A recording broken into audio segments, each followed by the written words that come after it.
오늘도 예배 자리 나온 여러분을 주님의 이름으로 사랑하고 축복합니다. 오늘 우리 주시는 마태복음의 말씀을 통해서 영원한 생명을 가진 자의 삶을 늘 살아낼 수 있기를 주님의 이름으로 간절히 축원합니다. 성경에 보면 오늘 본문과 같이 누룩이 나옵니다. 누룩은 성경에서 두 가지 의미로 쓰이고 있습니다. 누룩이 어떻게 생기셨는지는 알고 계시죠? 이렇게 생겼는데요. 대개 성경은 보면은 두 가지 의미인데 하나는 부정적인 의미와 하나는 긍정의 의미로 쓰여집니다. 이 두 가지 가운데 부정의 의미로 쓰인 내용이 사실 조금 많이 있습니다. 누룩이라는 말을 가장 먼저 쓰인 것은 출애굽기 12장 15절 말씀이에요. 너희는 이래 동안 무교봉을 먹을지니 그 첫날에 누룩을 너희 집에서 제하라, 이렇게 말씀합니다. 네, 하나님께서 이스라엘 백성을 애굽에서 노예 생활에서 건져내실 때 하나님이 이스라엘 백성에게 주신 말씀이거든요. 하나님이 모세를 통해서 죄송합니다. 내 백성을 내보내라고 말씀하시지만 애굽의 왕 바로는 히브리 백성들을 내보내지 않으려고 온갖 안간힘을 씁니다. 그러다가 우리가 잘 알고 있듯이 10가지 재앙이 애굽에 내려지고 결국 바로는 이스라엘 백성들을 내보내게 됩니다. 출애굽기 12장 말씀은 이 10번째 재앙이 내려지기 직전에 주님 주시는 말씀이에요. 죽음의 천사가 애굽 전역에 처음 난 초태생을 죽일 때 이스라엘 백성들은 어린 양을 잡아서 그 피를 문설주 문방에 발라야 됐습니다. 그러면 그 피를 보고 죽음의 천사가 그 집에서 재앙을 내리지 않고 지나갔다라는 것입니다. 네, 사진이 나오네요. 어린 양을 잡아 피를 문설주에 바릅니다. 이 재앙을 겪고 난 후에 제 아무리 완고했던 바로 왕이라 하더라도 이스라엘 백성들을 이제는 내보낼 수밖에 없었습니다. 그리고 그 죽음의 천사가 애굽의 10번째 재앙을 내리고 어린 양의 피를 바른 이스라엘 집에는 재앙을 내리지 않고 건너갑니다. 그래서 유월절로 삼아 계속해서 지키도록 했습니다. 이 우리가 어린 양을 잡아 피를 문설주에 바르는 거, 이걸 우리가 유월절이라고 하거든요. 유월절 지나간다라는 것입니다. 죽음의 사자가 어린 양의 피를 보고 지나가는 거예요. 그래서 유월절을 지키는 방법은 두 가지인데 그 중에 하나는요, 무교병을 먹어야 된다는 것입니다. 무교병은 뭐예요? 누룩. 우리 어른들은 뭐라고 말씀하시죠? 이스트라고 말씀하시죠? 누룩을 넣지 않고 만든 빵입니다. 누룩을 넣은 빵이 맛있을까요? 누룩을 안 넣은 빵이 맛있을까요? 그렇죠. 넣어야 사실 달달하고 맛있어요. 그렇죠. 요새는 물론 건강식이라고 그래서 안 넣고도 만드시는데 사실 누룩을 안 넣으면 부풀진 않아서 그렇게 맛나지는 않습니다. 자, 오늘 여기 앞에 보여지는 빵이 우리 흔히 고대 팔레스타인 지역에서 이스라엘 백성들이 먹는 무교병입니다. 그렇죠. 그냥 말 그대로 밀가루만 그냥 붙여버렸어요. 그런데 하나님께서는요, 단순히 빵에 누룩을 넣지 말라고 말씀하신 것에 그치는 것이 아니라, 자, 우리 금방 읽었어요. 집안에서 아예 누룩을 없애라, 제하라, 그렇게 오늘 보면 나왔죠. 여러분, 왜 하나님께서는요, 집안에서 누룩을 없애라고 말씀하신 걸까요? 누룩을 넣지 않는 빵을 만들라. 네, 그 말씀은 충분히 이해는 할 수 있어요. 자, 이유는요, 애굽에서 나와서 가나안 땅을 향해서 갈 때에 그들에게는 양식이 필요합니다. 그렇죠? 그 양식이 뭐예요? 이들에겐 빵이에요. 빵을 가져와야 되는 거예요. 그런데 뜨거운 사막 지역을 지나야 됩니다. 그럼 누룩을 넣은 빵은 쉽게 상합니다. 날씨도 더우니까요. 누룩이 들어가지 않아야 빵이 상하지 않아요. 그래서 누룩을 넣지 않는 무교병을 만들어서 먹으라라고 말씀하셨어요. 우리가 충분히 이해가 가요. 그런데 하나님께서는요, 빵에만 누룩을 넣지 말라는 게 아니라 집안에도 있는 누룩을 제하라, 집안의 누룩을 아예 없애라고 말씀하십니다. 그것도 아주 강력하게 하는 말씀이에요. 사실 우리 성경에는 그런 뉘앙스는 사실 보이진 않아요. 근데 히브리 원문을 보면은요, 너희는 반드시 첫날에 너희 집에서 누룩을 제거하라. 반드시라고 하는 단어가 들어가 있어요. 꼭 무슨 일이 있어도 어떻게 해서 하든지 누룩을 제거하라는 거예요. 반드시 어떤 일이 있어도 제거해야 될 것이 누룩이라고 강조하고 있어요. 그럼 왜 그렇게 하나님께서 강력하게 누룩을 없애야 된다라고 말씀하실까요? 아예 집안에서 보이지 않도록 반드시 없애야 된다. 왜 이렇게 강조하실까요? 성경에서는요, 누룩은 부정적인 의미라고 그랬죠. 그 대표적인 것이 뭐냐면 죄를 상징합니다. 성경에서는 누룩이 나오면 대부분 죄를 우리가 생각하면 맞아요. 애굽 땅에서 떠나오면서 반드시 누룩이 들어가지 않는 빵인 무교병을 먹으라고 말씀하신 것이나 집안에서 아예 누룩을 제거하라고 말씀하신 이유는 애굽에서 가져왔던 모든 죄의 습성을 버려라, 완전히 확실하게 버려야 된다는 거예요. 이스라엘 백성들은요, 400년 동안 애굽에 살면서 애굽의 문화나 애굽의 풍습에 아예 푹 젖어 있었어요. 여러분 그럴 것 같지 않아요, 그렇죠? 우리가 일제 36년이라고 하는데 얼마나 많은 그런 일본의 문화가 우리에게 남겨져 있습니까? 알게 모르게, 그렇죠, 그 시대를 겪지 않는 저희들 세대도 그렇죠, 그런 일본의 언어나 풍습을 우린 따라가고 있어요. 그런데 여러분, 400년 동안 이스라엘 백성이 대를 이어서 400년 동안 애굽에 살았다면 그 애굽의 문화와 애굽의 풍습은 어떨까요? 그냥 몸 곳곳이, 삶 곳곳에 배어 있지 않았을까요? 애굽의 풍습과 문화와 생활 습관을 가지고는 하나님의 백성답게 살 수 없다는 거예요. 그래서 하나님은 완전하게, 완벽하게 그것을 다 털어내야 된다는 거예요. 그래서 모든 누룩을 완전히 없애라는 거예요. 그것을 강조하기 위해서 하나님은 집안에 있는 모든 누룩을 제거하라, 죄를 제거하라, 애굽의 습성을 제거하라, 애굽의 문화를 제거하라. 좀 제가 당황하죠? 집에 가서 아멘 하시려고 해서 제가 당황스럽습니다. 네, 누룩을 제거하라고 말씀하셨어요.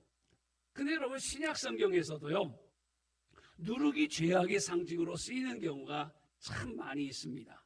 보름이 조금 더 올라갔으면 좋겠네요. 대표적인 것이 마가복음 8장 15절에 보면은 우리 한번 예수님의 경고라고 말씀하셨어요. 그죠? 우리 한번 같이 읽어볼까요? 시작. 예수께서 경고하여 이르시되 삼가 바리새인들의 누룩과 헤롯의 누룩을 주의하라 하시니, 주님도 어떻게 해요? 경고하면서 말씀하셨다고 그래요. 굉장히 중요한 얘기잖아요. 그렇죠? 삼가 바리새인 누룩과 헤롯의 누룩을 주의하라. 자, 이 말씀은 예수님이요, 앞에 보면은요, 이 마가복음 8장 앞을 보면은요, 예수님이 놀라운 은혜를 베풀어 주셨어요. 그렇죠? 떡 7개와 생선 2마리를 가지고 4,000명을 먹이는 그런 역사가 일어났어요. 그리고 그 일이 있은 후에 제자들에게 주신 말씀이 이거거든요. 사람들이 떡 7개와 생선 2마리를 가지고 4,000명, 오병이어의 다음에 일어난 일이에요. 4,000명을 먹이신 사건을 경험하니까 여러분, 온통 대화의 주제가 뭐예요? 온통 먹을 거예요. 어제 먹을 게 없었는데 그렇게 먹었잖아. 그죠? 떡 7개와 생선 2마리로 우리 그렇게 먹었잖아. 예전에도 우리 그런 경험했었잖아. 온통 먹는 이야기일 거예요. 그렇죠? 엄청 기적을 경험했잖아요. 그렇죠? 제자들은 기적의 현장을 떠나오면서 7광줄이나 남아있는 떡을 아마도 챙겨오지 못했던 것 같아요. 그래서 아마도 제자들은 배를 타고 오면서 남은 떡을 좀 미리 챙겼으면. 너 챙겼어? 제자는 챙겼어? 아무개는 챙겼어? 그랬더니요, 아무도 안 챙겼던 거예요. 그렇게 많았는데 좀 챙겨갖고 올걸. 아마 이런 얘기가 오가지 않았을까요? 14절을 한번 볼게요. 제자들이 떡 가져오기를 잊었음에 배에 떡 1개밖에 그들에게 없었더라. 누군가는 1개 정도를 취해온 것 같아요. 근데 그렇게 많았던 떡을 그걸 왜 안 섞여왔지? 그쵸? 잔치집에 갔는데 먹기만 하고 그냥 왔네? 안 챙겨가시나? 그죠? 네. 그 떡이 생각나는 거예요. 자, 맞아요. 이 말씀을 기록한 이유는 배를 타고 오면서 제자들은 주제가 뭐예요? 계속 배불리 먹고 남은 떡에 대한 이야기예요. 그걸 우리가 왜 못 갖고 왔을까? 좀 더 갖고 왔으면 더 나눌 수 있을 텐데, 이런 먹는 얘기만 계속 하고 있는 거예요. 예수님의 귀에 이렇게 제자들이 하는 이야기가 들리는데 무슨 얘기예요? 먹는 얘기예요. 계속 먹는 얘기예요. 무슨 얘기가 나와야 돼요? 믿음의 성도들에게는 은혜의 이야기가 나오죠. 먹는 얘기도 참 은혜스럽긴 은혜스럽죠. 복음이 나와야 되고 예수가 나와야 되고 천국이 나와야 돼요. 그런데 다른 사람도 아니고 예수님의 제자들이에요. 그런데 그 제자들의 입에서는 뭐예요? 여전히 먹는 얘기만 나오는 거예요. 먹고 사는 이야기만 나오는 거예요. 그렇죠? 먹고 없어지는 떡보다는 우리의 영혼을 파괴하고 잘못된 신앙과 삶을 이끄는 죄에 빠지지 않는 게 더 중요하거든요. 그래서 예수님이 그런 제자들의 이야기를 듣다가 예수님이 떡이 중요한 게 아니라, 떡이 중요한 게 아니야 하면서 주님은 바리새인과 헤롯의 누룩을 주의하라라고 말씀하시는 거예요. 여러분, 주님은 우리의 영혼을 파괴하고 잘못된 신앙과 삶으로 이끌어가는 죄에 빠지는 것, 이것이 더 심각한 문제라는 말씀이에요. 당시 바리새인들은 하나님의 말씀을 가장 잘 지킨다고 자부한 사람이에요. 주위의 사람들도 바리새인 하면 이거 말씀을 잘 지켜 이렇게 스스로나 남이 인정했던 사람들이 바리새인이에요. 그런데 잘 지킨다고 하면서 뭐예요? 실상은 그렇지 않았어요. 우리가 잘 아는 것처럼 예수님이 바리새인을 향하여서 뭐라고 책망하시죠? 외식하는 자들아, 독사의 자식들아, 외출한 무럼. 그렇죠?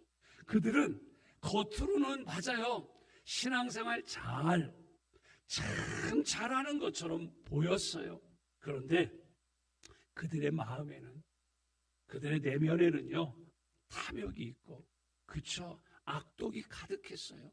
그래서 예수님이 누가복음 11장 39절 말씀이에요. 한 번 더 우리 예수님이 이런 상황에서 바리새인을 향하여 하는 말씀이에요. 시작. 주께서 이르시되 너희 바리새인들은 지금 잔과 대접의 겉은 깨끗이 하나 너희 속에는 탐욕과 악독이 가득하도다.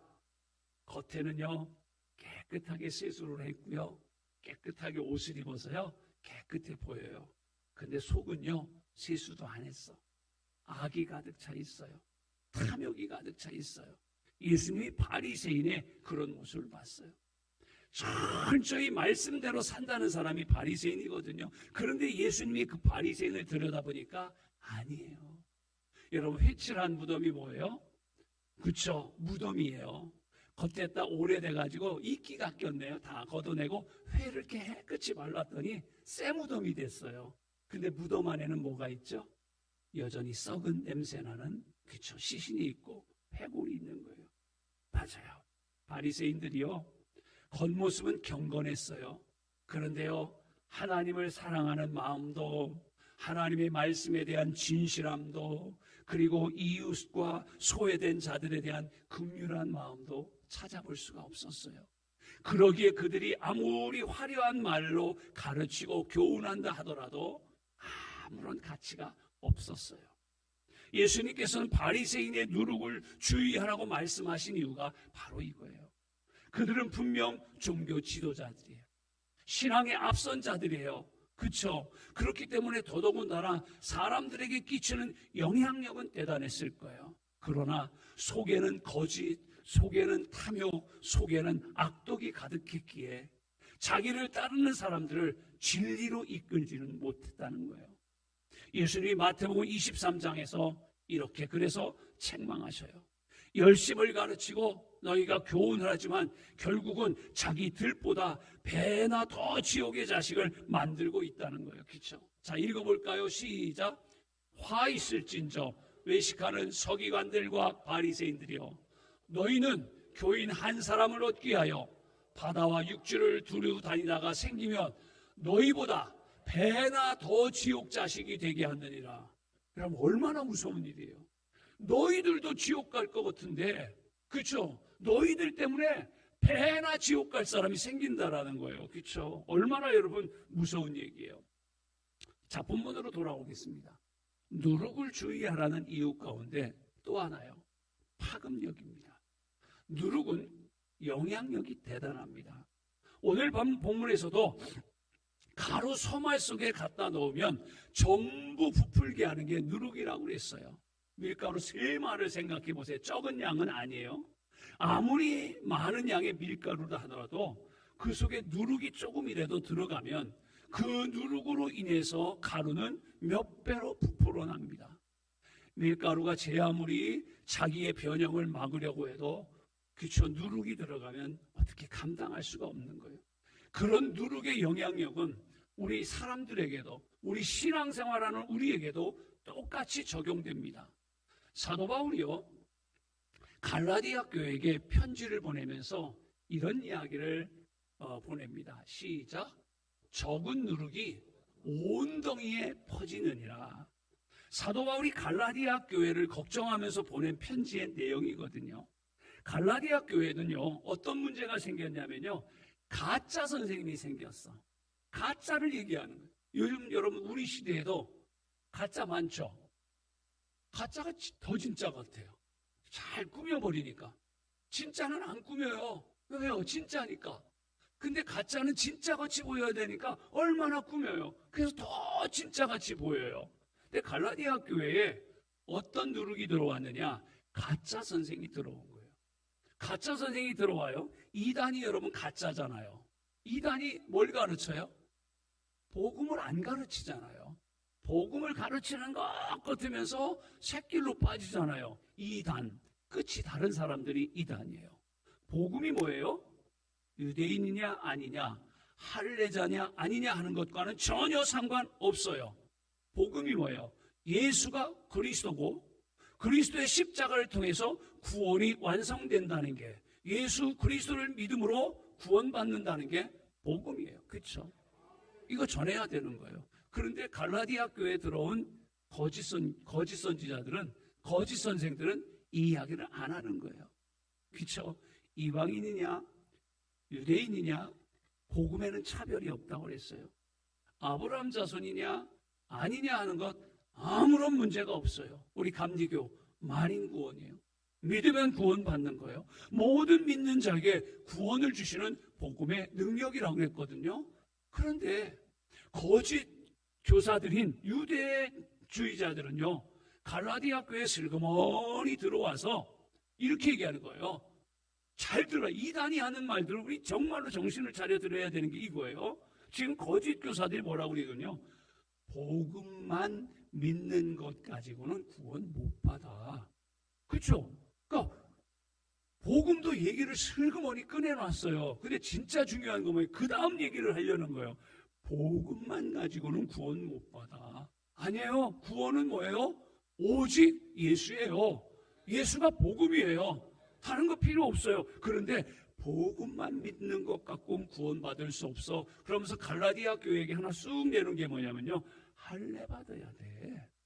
복음만이 아니라 할례를 받아야 그게 진짜 구원받는 거야.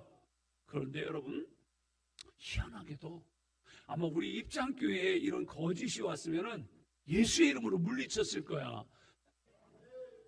왜 장로님만 하면 하신다? 예수의 이름으로 물리쳐야 됩니다. 맞아요. 아니에요. 오직 예수만 되면 되는 거예요. 그러면 구원은 완성되는 거예요. 근데요, 희한하게도 갈라디아 교회는요, 복음을 따르던 사람들조차 거짓 교사들이 아니야, 할례를 받아야 돼. 그러니까 그런 게벼 어떻게 되는 거예요? 그렇죠. 그 거짓 전하는 자들의 그 교훈에 휩쓸려가는 거예요. 그런 게벼 무서운 거예요. 결국은 뭐예요? 복음에서 이탈하게 돼요. 이게 갈라디아 교회예요. 그런 현상을 두고 사도 바울이 한 말이 뭐예요? 적은 누룩이 온 덩어리에 퍼지는구나. 그렇죠? 거짓 교사가 와서 한마디 던졌는데 아니에요. 그렇죠? 오늘 새벽에도 얘기했잖아요. 아볼로 목사님이 성령을 몰라서 그냥 요한의 세례만 전하니까 브리스길라와 아굴라부두가 성령이 있잖아요. 그렇죠? 얘기하잖아요. 적은 누룩이 온 덩이에 퍼지거든요.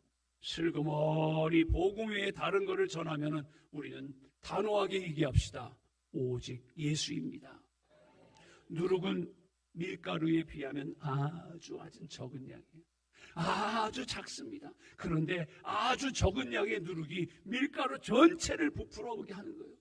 잘못된 이단이 교회에 슬그머니 들어와서 동화시켜요. 그런가 봐. 교회가 다 무너져 버립니다. 적다고 결코 무시할 수 없는 게 누룩이에요. 갈라디아 교회에 들어온 거짓 교사들 숫자는 아주 미미했어요. 그러나 그들이 가르친 거짓 복음은 엄청난 파급력으로 갈라디아 교회의 신앙을 흔들어 놨고 왜곡했고 파괴하고 말았어요. 그래서 우리는 이 누룩을, 죄악을 주의해야 돼요. 우리가 살아가는 세상에는 악이 존재합니다. 그 악의 모습이 아주 비록 작아 보일지 모르지만 그 작은 악이 온 세상을 죄악으로 물들일 수 있다는 거예요. 그건 여러분 개인에게도 마찬가지예요. 우리는 늘 악에 빠지지 않도록 주의하고 확인하고 점검해야 됩니다. 예수님이 우리에게 기도를 가르쳐 주셨어요. 저는 주기도문을 외울 때마다 참 감사한 것은요, 우리가 얼마나 기도를 안 했으면 주님이 이렇게 기도하라 하고 가르쳐 주셨을까요? 또 감사하기도 해요. 그렇죠? 그런데 주기도문 속에 주님이 이런 기도를 가르쳐 줬어요. 악에서 구원하여 주옵소서. 그렇죠? 그렇게 기도하라고 그랬어요. 왜요? 우리의 삶이 악 속에 산다는 걸 주님은 너무나 잘 알고 계신 거예요. 우리가 악의 구렁텅이에 빠지지 않도록 기도하는 것만이 아니라 우리의 삶에 작은 악이 자그만, 그렇죠, 누룩처럼 우리의 자리에, 우리의 삶의 신앙에, 그렇죠, 자리 잡지 못하도록, 그렇죠, 기도해야 된다는 거예요. 작은 악일지라도 여러분 우리의 마음 한구석에 자리 잡기 시작하면 그 악은 나도 모르는 사이에 내 영혼을 갉아먹습니다. 내 신앙 양심을 무디게 만들어 버립니다. 우리로 죄의 종노릇하게 만들어 버려요. 어느 순간 우리는 죄의 종이 되어 있어요. 마귀의 일을 우리가 하고 있어요. 우리가 마귀 일 하려고 부름받은 거 아니잖아요. 주님 일 하려고, 사명 감당하려고, 그쵸? 주님 앞에 왔는데 작은 악이 우리를 건드렸는데 그거를 눈치채지 못했다간 결국은 우리가 악의, 그쵸, 죄의 종로로 타는 사람이 돼요. 그런데요, 이 악을 두려워할 필요만은 없어요. 왜냐하면요, 우리는 그 악을, 죄를 이길 수 있는 방법도 있어요. 우리는 누구예요? 하나님 나라 백성이잖아요. 우리는 하늘나라를 가슴에 품고 사는 하나님 나라 소속이잖아요.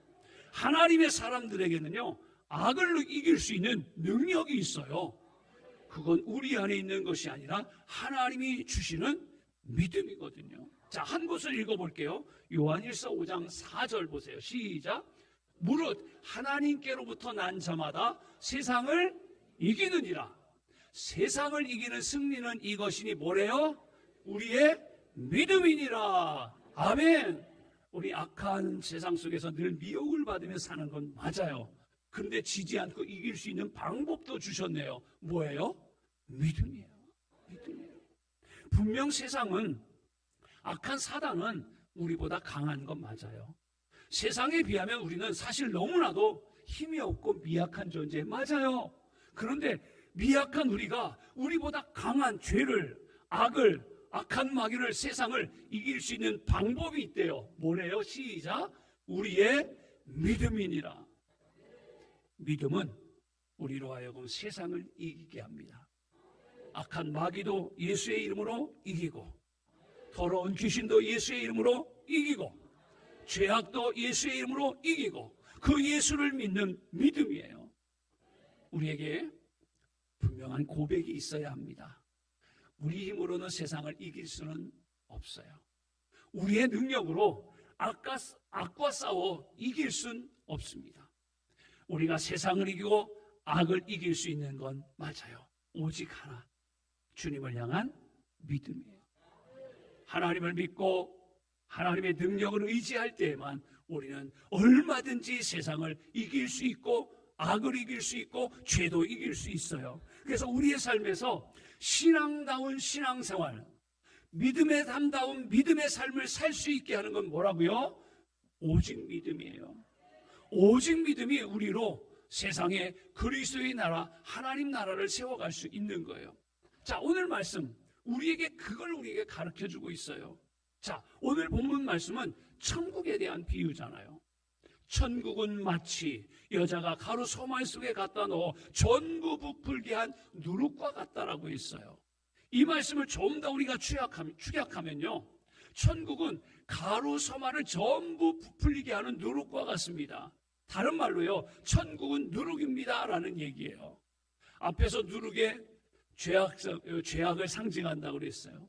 세상을 부패하고 오염된 문화와 풍습을 가리키는 부정적인 의미가 있었다고 그랬어요. 자, 그러면요, 이번엔 긍정적인 의미예요. 오늘 본문은 긍정의 이야기예요. 오늘 본문의 말씀은 적은 누룩이지만 가루 소말을 모두 부풀게 하는 것처럼 하나님의 나라는 작게 시작할지라도 온 세상을 변화시키는 능력이라는 말씀을 해주고 있어요. 그러면서 바로 앞에 이런 비유를 말씀하고 있어요. 자, 겨자씨 비유가 나오고 있죠. 이 앞에 나오는 나무가 겨자나무예요. 근데 겨자씨는 조그만 사진 하나 나와 있죠.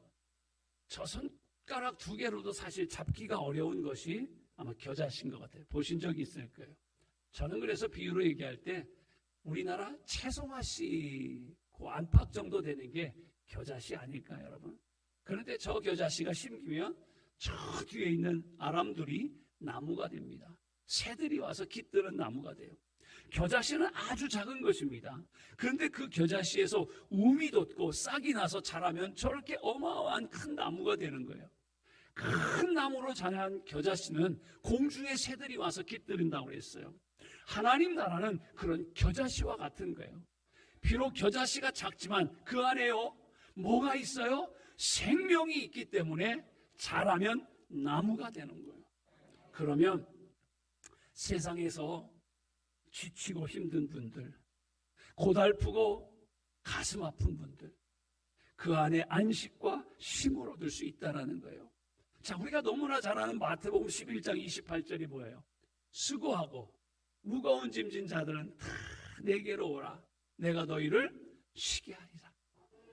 오늘도 삶 속에 혹여나 수고하고 무거운 짐으로 힘들어 하십니까? 오늘 이 말씀이 여러분에게 힘이 되고 능력이 되기를 간절히 축원합니다. 겨자씨는 세상의 무거운 짐진 자, 쉼과 안식과 평안이 필요한 이에게 안식처를 제공해 줍니다. 마찬가지로 적은 누룩이라 하더라도 큰 덩어리를 부풀려 변화시킬 수 있어요. 긍정을 얘기하는 거예요. 천국이라는 누룩은요, 세상을 악으로 물들이는 게 아니라 선함과 거룩함으로 물들입니다. 여러분, 적은 누룩이 큰 덩어리를 부풀려서 변화시킬 수 있는 힘이 어디에 있을까요? 겨자씨 보여드렸는데 그 자그마한 씨가 아람들이가 돼서 새들이 와서 싣고 사람도 그 그늘에서 쉴 수 있겠네요. 그것은요, 그 겨자씨의 비유와 마찬가지로 그 작지만 그 씨 안에 뭐가 있어요? 생명이 있어. 생명이기 때문이에요. 겨자씨 안에 생명이 있어서 큰 나무로 자라듯이 누룩도 그 안에 생명이 있어요. 생명이 있는 것은요, 반드시 변화가 일어나거든요. 이 누룩이 천국을 비유한 것이라면 그것은 곧 하나님의 나라를 품고 사는 우리들의 모습 아닐까요? 예수님이 또 누가복음 17장 20절 21절 읽을게요. 함께 읽어봅시다. 시작. 바리새인들이 하나님의 나라가 어느 때에 임하나이까 묻거늘 예수께서 대답하여 이르시되 하나님의 나라는 볼 수 있게 임하는 것이 아니요 또 여기 있다 저기 있다고도 못하리니 하나님의 나라는 어디예요? 너희 안에 있느니라. 이럴 때 좀 센스가 있으면 여기 너희가 누굴 것 같아요? 자, 그저 나라기보다도 자기 이름 좀 한번 부르면 어디가 덧나나? 자, 여기요. 한번 우리 21절 읽으면서 너희 안에 할 때 자기 이름을 한번 쌤빵나게 부르는 거예요. 자, 시작. 또 여기 있다 저기 있다고도 못하리니 하나님의 나라는 혜성이 안에 있느니라. 아멘. 꼭 이럴 때 제가 혜성이라고 하면 여러분도 혜성이라고 그러더라고요. 맞아요. 우리는 하나님 나라를 품고 사는 사람들이에요. 우리 안에는 천국이 있어요. 우리 안에 있는 천국이 지금 비록 작고 보잘것없는 것처럼 보일 수 있어요. 여전히 우리 안에 천국의 기쁨과 거룩함보다는 욕망과 죄악과 불의가 가득하고 때로는 불안과 걱정과 염려가 가득하기도 합니다. 그러나 우리 안에는 분명 천국의 씨앗이 있어요. 우리 안에는 하늘나라의 생명이 있어요. 예수님을 믿고 예수님을 마음에 영접한 사람들 안에는 자 무슨 생명? 예수의 생명이 있는 거예요. 그러니까 요한일서에서 그랬어요. 아들이 있는 자에게 생명이 있고 하나님의 아들이 없는 자에게는 생명이 없다라고 말씀했거든요. 예수님을 믿고 영접한 사람에게 뭐가 있어요? 무슨 생명? 예수 생명이 우리는 안에 있는 거예요. 그렇죠? 자, 여러분 이름을 불렀잖아요. 여러분 안에는 누가 있어요? 예수의 생명이 있는 존재들. 그래서 우리 안에 있는 예수님의 생명, 그 예수님의 생명이 뭐예요, 여러분? 죽음을 이기고 부활하신 예수님의 생명이 있기에 우리는 죽음도 넘어서 영원한 생명을 품고 사는 존재들이잖아요. 우리는 그것을 뭐라고 해요? 영생이라고도 얘기하고 구원이라고 얘기하는 거예요. 우리가 영생을 얻고 영생을 누리는 것은 우리 생명 때문이 아니잖아요. 우리의 생명에 영원하신 예수의 생명이 들어와 계시기 때문에 우리는 영원한 생명을 누리는 거예요. 사랑하는 여러분, 정리해 보겠습니다. 우리 자신을 보면 이런저런 모습 때문에 초라한 믿음일 수도 있습니다. 이렇게 부딪히기도 하고 저렇게 부딪혀서 상처가 나기도 합니다. 그렇죠? 제가 한번 여쭤볼까요? 별거 아닌 것 때문에 삐지고 별거 아닌 것 때문에 화내고 꼭 제 얘기하는 것 같으네. 예수님을 믿는다고 하면서도 여전히 약하고 볼품없는 모습으로 살 때 있어요. 그렇죠? 예수님을 믿는 신앙으로 산다고 하면서 우리는 여전히 죄의 유혹 앞에 흔들리고 때로는 그냥 넘어지고 쓰러지기도 합니다. 믿음의 사람이라고 하면서 담대한 신앙으로 살지 못하고 무언가를 선택해야 될 때 주저하기도 합니다. 믿음의 선택 앞에 고민하기도 합니다. 마음의 신앙의 용기가 솟아날 때도 있지만 때로는 낙심되는 순간도 있어요. 그렇죠? 제가 여러분 마음 너무 잘 이해하는 것 같죠? 네, 제 마음인 것 같아요. 내 안에 신앙의 담대함이 생길 때도 있지만 자꾸만 흔들리는 믿음으로 서 있을 때도 있어요. 그런데 여러분, 그렇다고 해서 결코 믿음의 길을 포기하면 될까요? 안 될까요? 절대로 안 되죠. 지금 작은 믿음일지라도 그 작은 믿음이 우리에게 영원한 생명을 누리게 하십니다. 내 안에 살아계신 하나님의 영, 예수 그리스도의 영이 거하시면 우리는 점점 우리의 믿음이 성장하게 되는 줄 믿습니다. 그래서 작은 우리를 통해서 뭐예요? 하나님은 큰 하나님의 나라를 이루어져 갈 수 있습니다. 그 생명이 저와 여러분 안에 있다는 사실을 기억하면 어떤 환경 상황 속에서도 낙심하거나 좌절하지 않습니다. 마지막 예를 하나 드리고 마칩니다. 제가 오래전에 읽은 책 중에 생명이 있기에라는 책이 있어요. 허연경 우리 권사님이 쓰신 책인데요. 미국과 브라질에서 이민을 가서 사시면서 이제 경험한 이야기들을 간증식으로 쓴 책이 생명이 있기에라는 책인데요. 이민 가서 산다는 게 쉬운 건 아니잖아요, 그죠? 미국과 브라질에서 생활을 하셨어요. 그런데 이민 생활을 하면서 유방암을 겪습니다. 그러면서 어쩌면 투병하면서 쓴 병상일기인데요. 제가 그 중에 한 부분을 잠깐 읽어드릴게요. 생명이 있다는 것은 얼마나 복이며 아름다운 것인가. 그 속에 생명이 있기에 소망이 있고, 생명이 있기에 지금의 헐벗고 빛발의 모습이 결코 초라하지 않다. 나 비록 지금 연약하고 병든 몸이지만 내 속에 영원한 생명이 있기에 결코 낙심하지 않습니다. 그렇죠? 이 말만 들어도 은혜가 되죠? 여러분은 좋은 것 같아. 저는 눈알이 빠지게 저 책을 읽었는데 그냥 몇 줄로 요약해 드리잖아. 그렇죠? 제가 은혜 받아서 간증을 했어요. 그렇습니다, 여러분. 짧지만 생명에 대한 강력한 호소를 느끼는 책이어서 소개했어요. 낯선 이국 땅에서요, 거기도 여러분 건강 문제, 암에 걸려 힘든 삶을 살아요.